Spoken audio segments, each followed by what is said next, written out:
1051.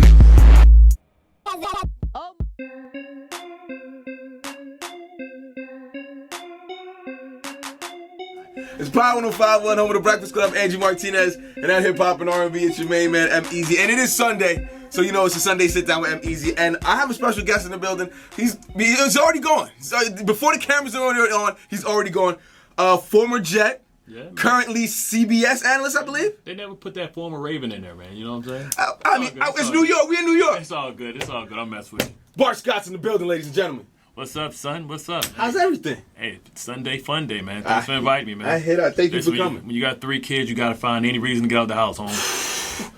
Don't get me started. I'm a new dad. He just turned 3 months yesterday. I don't sleep. You ain't seen nothing yet, bro. Wait till we start walking. Start trying to put stuff in the plugs and run around. Don't scare me. Don't do that. It's all good. But you got 1. I got 3. I got 2 that fight and 1 that's the record. Oh, man. Bart Scott's in the building. Now, let's talk some NFL, Bart. Let's do it. Sheldon Richardson. Yeah, man. Everyone's entitled to their... Come on, son. Exactly. Come on, man. First of all, let me tell you something. Go ahead. Whenever you have the substance of abuse program, everybody knows it's one annual test. Okay, let me interrupt you. If you don't know what's going on, Sheldon Richardson of the Jets got caught with a recreational drug. Probably puffing a Magic Dragon. Marijuana, as they would say. Go ahead, Bart. Yeah, puffing a Magic Dragon, man. Well, first of all, it's one annual test a year. So all you got to do is stay clean for that one test, and you're good. You don't get tested anymore. Only time you get tested randomly for substance of abuse is if you're in the program. If you're not in the program, there's no reason for them to test you for that. Gotcha. So the fact that he did that, 1, he was either already in the program, or 2, he failed the test. That's kind of like when guys go to the combine. You know you're going to get tested for drugs. You can't, man, become an alcoholic for a couple of weeks. Yeah, stay clean for a couple. So switch it up. You know what I mean? So that's disappointing because, they're dependent on him, as a big part. Good thing they got Leonard Williams. That allowed them to work him in and when he comes back. But, you talk about missing 4 game checks. You know what I mean? I don't know how he got it, but, that's a lot of money. He new to the game, so I'm sure he got a nice little pad to fall on. Now, I'm glad we were talking about money because there's a big misconception about money in the NFL and how they don't get paid. It is just the signing bonus. Could you clear that up a little bit? Well, listen, you got the haves and have-nots. You got classism in the NFL, just like in basketball. Mm-hmm. You got Carmelo, and then you got what's everybody's hero this year in Cleveland? Oh, Shumpert? No. J.R. Smith. No, the white, Dellavedova, right? So every LeBron, every Kevin Love, you got a Dellavedova. You know what I mean? Somebody that's making a minimum, making $500,000. You take, like I tell everybody, for every $100,000, add $60,000, and that's pretty much what you got. So if you got $500,000, do 5 times 60. You got about $300,000. Then you got 3% agent fees and things like that. So, it's a lot of haves and have-nots, and you got to know how to work the system. If you look at a guy like Revis, you're talking about a guy that's going to make over $100 million in his career. That's because he played the game right. Mm-hmm. But if you look at some of the guys like Jamarcus Russell, Vince Young, these are guys that came out and they had the potential to make $100 million, $60 million, $70 million, but he didn't perform, out the league in 6 years, bankrupt. That's what I'm a part of right now. I do a financial literacy program with Morgan Stanley where we go out and we talk to these guys that just left the Seattle Seahawks. We got some other professional teams trying to teach these guys what to expect because they think $1 million is $1 million. No, $1 million is about $600,000. 3% going out, then you still got to get a house, you got to get a car. It's not as much as you think. It's like he's reading my notes because you just alley-ooping the thing for me. Hey, great minds think alike. Right? So have you been watching Ballers? HBO show. Let me tell you something, man. I've been told that Baller stole my life, but it's all. Listen, Dwayne, bro. I ain't mad at you, Dwayne. Financial literacy program, working with FAs, financial advisors. That's me.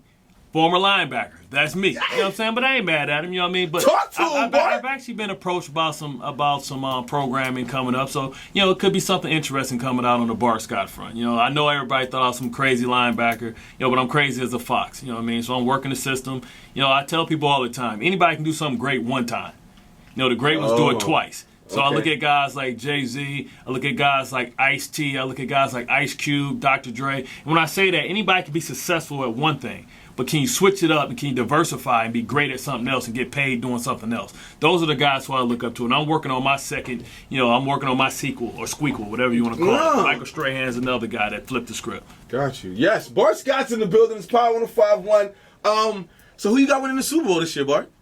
Well, it's tough, man. Well, you got to give props to Seattle because they did the Jimmy Graham front, so that's going to help Russell Wilson out. But, what happens is whenever you win a Super Bowl or you're a team that's, winning and building something, what teams do is they steal your pieces. That's how you break up a team. So now you're seeing people starting to come steal Seattle's coaches, right? So you steal the coaches and you steal the players. The Giants just picked up a guy, here with Thurman. One of these guys came here or something like that.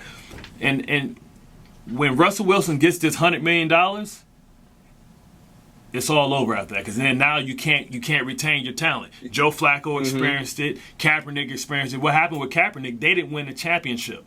Because whenever you can get a great young quarterback and you don't have to pay him any money, Andrew Luck is another example. I think he's scheduled to make $5 million. He's about to break the bank. He should be the highest paid quarterback in the league. Whatever Russell Wilson gets, it's more of a team thing. Nobody takes more of the pressure and carries more of their team, put their team on the back than Andrew Luck. Absolutely. But I still didn't answer your question. If you wanted to answer, people, I was about to. What? I like what you never know because things happen. It's a long season. It's hard to pick something early. Cowher always, can I cuss on this thing? Absolutely. No, Cowher always bitches. About you guys are pulling stuff too. He's kind of like the elder statesman. He's still the coach, even though it's on the show. He's still the coach. He's coach. Once a coach, always a coach. But I like what Dallas did. I think getting a guy like Randy Gregory and the Kraken. For everybody, once he comes off suspension, it gives them something that they never had. So now they have a great offense. They got Lionel Collins in the supplemental draft. Now they can rush the edge and they can have more defense. Whenever you can rush the pass from both ends, it makes you dangerous. In the AFC, it's tough. It's tough, man, because you can't count out the Pittsburgh Steelers. You can't count out the Baltimore Ravens. Because whenever your brand is physicality, that trumps everything. That's why Peyton always have all these wins. He gets in the playoffs. And once they get hit in the mouth, that's it. It's just, everybody got a plan, like Mike said. Yes. Everybody has a plan until they get hit in the mouth. When you play these goons, man, that's why I love that I was always fortunate to play on a team that had goons on it. Yes. You know what I mean? I don't like all this bend, don't break type of stuff, man. I'm a physical guy, man. I like to bring the ruckus. All right, so next question. Deflategate. Yeah, man. Is he going to lose some games? Is it going to be? Are they going to keep it at 4, or you think Goodell's going to slash it in half and give him just 2 games? Is this keeping it real goes wrong show? I mean, I don't see how it could go wrong. Okay, well we're keeping it real, because I'm too stupid to lie, and I don't like to apologize later. Here we go. Well, first of all, Deflategate, the fact that you want to say Brady didn't know that the ball was deflated. Come on, man. We've all picked up a basketball and went to the hoop like, hey, man, this ball a little light, man. Yeah. I got to fix it up.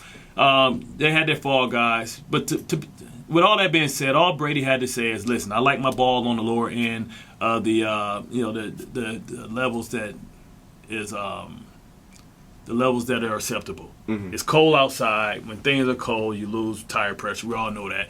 And he would have been straight. But I think the fact that he tried to not be cooperative, and I think Goodell has to make a statement because everybody knows that Kraft is in the NFL's pocketbook. He's one of the most powerful owners. Yep. And him and Goodell, he's one of the biggest guys that went out and supported Goodell when he had it. With all that being said, I think they slash it to 2 games and take it from there.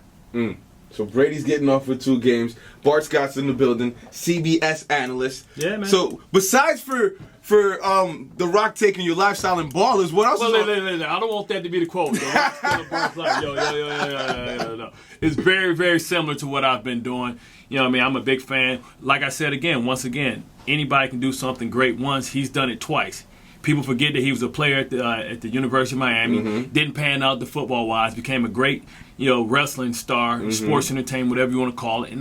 And now he's taking all the roles that come on. San Andreas is something that Will Smith would have been on, right? You're right. He's taking all those roles. He fits the bill. And unlike Will and all those other guys, he don't got popcorn muscles. You know what I'm saying? You know what I'm saying? When I say that, I mean he don't have to lift weights for a role. He's always ready. Yeah. You know what I'm saying? So it's believable. When I see Will, I still see the Fresh Prince. I don't see a tough guy. You know what I mean? Even in Bad Boys, man. Come on, man. I think I was watching Bad Boys. He had a scarf on, man. No real goons wear bandanas, man. Come on, man. Last goon that I ever knew to wear a bandana was Dion, man. Oh, man. Bart Scott's in the building. I appreciate you, man. It was fun. It's all love, man. That's it. Yeah, I mean, I don't want to get you got to double up the session. I don't want to get you in any more trouble. It's all good. Ain't nobody going to whoop me.